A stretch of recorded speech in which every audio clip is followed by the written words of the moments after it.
வீட்டு வாசல்ல இந்த 2 எளிய பொருட்கள கட்டி விடுங்களேன். பணம் உங்கள தேடி வரும். "என்னங்க சொல்றீங்க? வீட்டு வாசல்ல இத கட்டி வச்சுட்டா உடனே பணம் வருமா?" அப்படின்னு கேட்பீங்க. அதற்கு என்ன காரணம் அப்படிங்கிறத வீடியோவ ஸ்கிப் பண்ணாம பார்த்தீங்கன்னா, உங்களுக்கு தெளிவா புரியும். வீடியோ பிடிச்சிருந்தா மறக்காம லைக் பண்ணுங்க, ஷேர் பண்ணுங்க. புதுசா பார்க்குறவங்க சப்ஸ்கிரைப் செஞ்சுட்டு பாருங்க. நீங்க ஒரு முருக பக்தரா இருந்தா கமெண்ட்ல "ஓம் சரவண பவ" அப்படின்னு டைப் பண்ணிட்டு பதிவ பாருங்க. இந்த நம்ம வீட்ல இருக்கக்கூடிய பாட்டி, தாத்தா, நம்மளுடைய அம்மா, அப்பாலாம் சொல்லுவாங்க, "நிலப்படி தட்டிருச்சா, நீ போவாத முதல்ல வெளிய. செத்த நேரம் உட்காரு. தண்ணிய குடிச்சிட்டு போ" அப்படின்னு சொல்லுவாங்க. இந்த நில வாசல் வந்து தெய்வீக தன்மை உடையது அப்படிங்கிறதுனால தான் அத சொல்வாங்க. இந்த நிலவாசல்ல குலதெய்வம் வாசம் செய்கின்றது. இந்த குலதெய்வம் வந்து நமக்கு ஏதாவது ஒரு கஷ்டம் வருது அப்படின்னா, இந்த நிலப்படி தடுக்கும். அதனால நம்ம சிறிது அமர்ந்து விட்டு தண்ணீர் குடித்து விட்டு செல்லும்போது, அந்த கெட்ட நேரம் நம்மள விட்டு விலகிச் செல்லக்கூடிய நேரமாக இருக்கும். இந்த நிலவாசல் தெய்வீக தன்மை உடையது அப்படிங்கிறதுனால தான், இதில உட்காந்து பேசாதீங்க, அதில நிக்காதீங்க, குறுக்க நின்னுகிட்டு நிலவாசலுக்கு உள்பக்கம் இருந்துட்டு வெளிப்பக்கமாக கொடுக்காதீங்க, வாங்காதீங்க அப்படின்னெல்லாம் நம்ம முன்னோர்கள் வந்து சொன்னாங்க.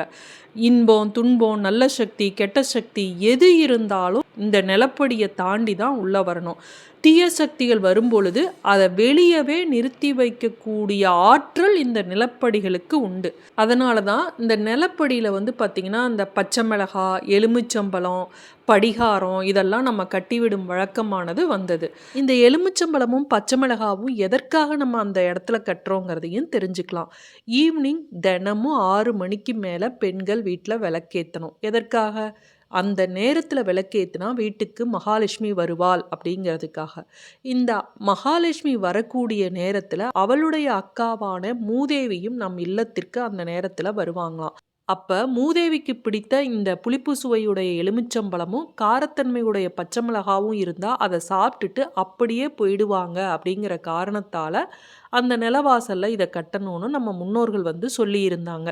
நம்ம பூஜை அறையில இருக்கக்கூடிய நம்மளுடைய குலதெய்வமானது இந்த நிலவாசல்ல இருந்து நம்மளை காக்கும் காவல் தெய்வமாக இருக்கும். அதனால நிலவாசப்படியே நம்ம முறைப்படி பயபக்தியோடு வழிபட வேண்டும். அந்த நிலவாசலை சுத்தமாக வச்சுக்கணும். வெள்ளி செவ்வாழை கழுவிட்டு தொடச்சிட்டு அதில் வந்து மஞ்சள் வைக்கணும், குங்குமம் வைக்கணும். ஒற்றை எண்ணிக்கையில் மஞ்சளை தடவி அதில் பொட்டுகள் வைக்கணும். நிலப்படியோட முன்பக்கமும் பின்பக்கமும் கதவுலையும் இந்த மஞ்சள் குங்குமம் வைக்கலாம்.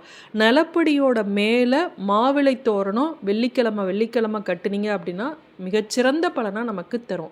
இந்த மாவிளை வந்து காஞ்சி போச்சுனாலும் பரவாயில்ல, அதையே பயன்படுத்துங்க. ஆனால் எக்காரணம் கொண்டு இந்த பிளாஸ்டிக்கில் விற்கிதில்ல அந்த மாவிளையை பயன்படுத்தாதீங்க.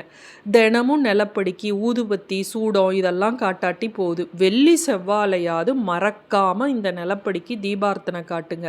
பிரம்ம முகூர்த்தத்தில் எழுந்து இந்த நிலப்படிக்கு செய்ய வேண்டிய பூஜைகளை தொடர்ந்து 48 நாட்கள் செஞ்சீங்க அப்படின்னா நீங்கள் நினச்சது நிறைவேறும்.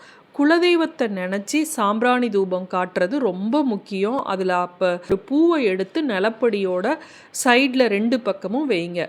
மகாலட்சுமி குலதெய்வம் இவங்கெல்லாம் நிரந்தரமாக நம்ம வீட்டில் வந்து வாசம் செய்யணும் அப்படின்னா இந்த நிலப்படியை நம்ம வழிபட மறக்கவே கூடாது.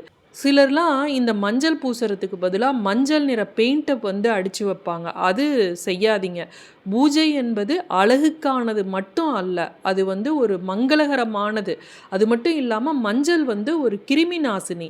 நீங்கள் தினமும் தொடச்சிட்டு தடவாட்டி போதும். வெள்ளி செவ்வாய் அட்லீஸ்ட் வெள்ளிக்கிழமையாவது அதை தடவுங்க. இப்போ நம்ம இந்த பரிகாரத்தை எப்படி செய்யலாம் அப்படிங்கிறத பார்க்கலாம். இதை வந்து குளிச்சுட்டு தான் செய்யணும், குளிக்காமல் செய்யாதீங்க. ஆண்களும் செய்யலாம், பெண்களும் செய்யலாம், யார் வேண்டுமானாலும் குளித்துவிட்டு இதை செய்யலாம். இதை என்னென்னைக்கு செய்யணும் அப்படின்னு பார்த்தீங்கன்னா, பௌர்ணமி, அமாவாசை, வெள்ளிக்கிழமை, திருதியை திதி வரக்கூடிய நாள், செவ்வாய்க்கிழமையில் இதை செய்யலாம்.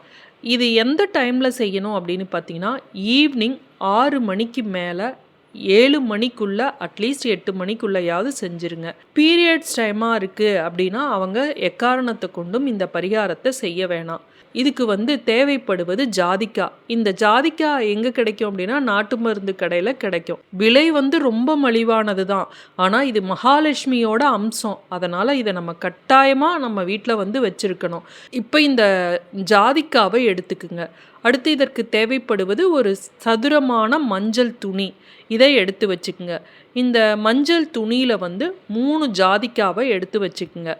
இதில் ஒரு காயின், ₹1 காயினோ 5 காயினோ எது வேணாலும் வச்சுக்கலாம். இந்த ஜாதிக்காய் வந்து வசியம் மிகுந்த பொருட்கள் சில இருக்குது. இந்த பச்சை கற்பூரம் சொல்லுவோம்ல, அது மாதிரி ஏலக்காய், கிராம்பு, கல்லுப்பு, பட்டை, இது மாதிரி அதில் ஜாதிக்காயும் ஒன்று. வசியத்தன்மை உடையது. தாந்திரீக பரிகாரங்களுக்கு மிக முக்கியமாக பயன்படக்கூடிய பொருட்களில் இதுவும் ஒன்று. இந்த ஜாதிக்காயை நம்ம எந்த பொருளோடு சேர்த்து வைக்கிறோமோ அந்த பொருளை வந்து நமக்கு பன்மடங்காக பெருக்கி கொடுக்கும். இந்த ஜாதிக்காய் அப்படிங்கிறது பணவசியம், செல்வம் பெருக உதவக்கூடிய ஒரு சக்தி வாய்ந்த பொருள். அதனால் அந்த காலத்தில் முன்னோர்கள்லாம் இந்த ஜாதிக்காயை வந்து உணவிலும் சரி, ஆன்மீக விஷயங்கள், பரிகாரங்கள் இதிலெல்லாம் வந்து இந்த ஜாதிக்காவை பயன்படுத்தி வந்தாங்க. இந்த நார்த் இண்டியன்ஸ்லாம் உட்காந்த இடத்துல சம்பாதிக்கிறாங்கன்னா இந்த ஜாதிக்காயெல்லாம் அவங்க அதிகம் பயன்படுத்துறதுனால தான். அவங்க தொழில் செய்கிற இடம், கடையில், கல்லாப்பெட்டியில் எல்லாத்துலேயும் இந்த ஜாதிக்காவை முடிச்ச வந்து வச்சுருப்பாங்க. வியாபாரம், பணப்புழக்கம்லாம் அதிகரிக்கும் அப்படிங்கிறத அவங்க நம்புகிறாங்க. எதிர்மறை ஆற்றல் நீங்கவும் நல்ல பணவசியம் ஏற்படவும் இந்த ஜாதிக்காய் தூளை வந்து அவங்க தண்ணீரில் கலந்து அதோட சந்தனத்தை கலந்து முதல்ல தெளிச்சிருவாங்க. தெளிச்சா வீட்டில், கடையில் இருக்கக்கூடிய நெகட்டிவ் எனர்ஜி எல்லாம் குறைஞ்சி நல்ல பாசிட்டிவ் எனர்ஜி அதிகரிக்கும் அப்படிங்கிறதுனால அவங்க அதை பயன்படுத்துகிறாங்க. அதனால தான் இந்த ஜாதிக்காய் வந்து பணவசியத்திற்கு உதவக்கூடிய ஒரு பொருள். அதை தான் நம்ம இப்போ பயன்படுத்துகிறோம். இப்போ அந்த துணியில் வந்து அந்த ஜாதிக்காயை வச்சிட்டிங்களா, வச்சுட்டு அதோட ₹1 நாணயத்தை வச்சிடுறீங்க. இப்போ இந்த நாணயம் வந்து நம்ம எல்லாத்து வீட்லேயும் இருக்கும். நம்ம வாங்க வேண்டிய ஒரு பொருள் ஜாதிக்காய். இதோடு நம்ம சேர்க்க வேண்டிய இன்னொரு பொருள் சந்தனம். இந்த சந்தனம் மட்டும் கண்டிப்பாக இந்த வில்லையாக இருக்குது பார்த்தீங்களா, அந்த சந்தன வில்லையை வாங்காதீங்க. அது ஒரிஜினல் சந்தனம் இல்லை. சந்தன பவுடர் இருந்ததுன்னா அதை வாங்குங்க. அதுவும் கிடைக்கல அப்படின்னா சந்தன கட்டை உங்கள் வீட்டில் இருக்குது அப்படின்னா அது சிறிய அளவில் இருந்தால் கூட அது போதும். இந்த சந்தன பவுட்ரு சிறிது அந்த நாணயத்து மேலே தூவுங்க. இப்போ இந்த மஞ்சள் நிற துணியை வந்து அப்படியே முடிச்சு மாதிரி கட்டிட்டு பூஜை அறையில் நீங்கள் வைக்கணும். இந்த ஜாதிக்காய் இருக்கக்கூடிய முடிச்சை வந்து மஞ்சள் நிற நூலால் கட்டுங்க. மஞ்சள் நிற நூல் இல்லை அப்படின்னா வெள்ளை கலர் நூலில் கூட நீங்கள் கட்டிக்கலாம்.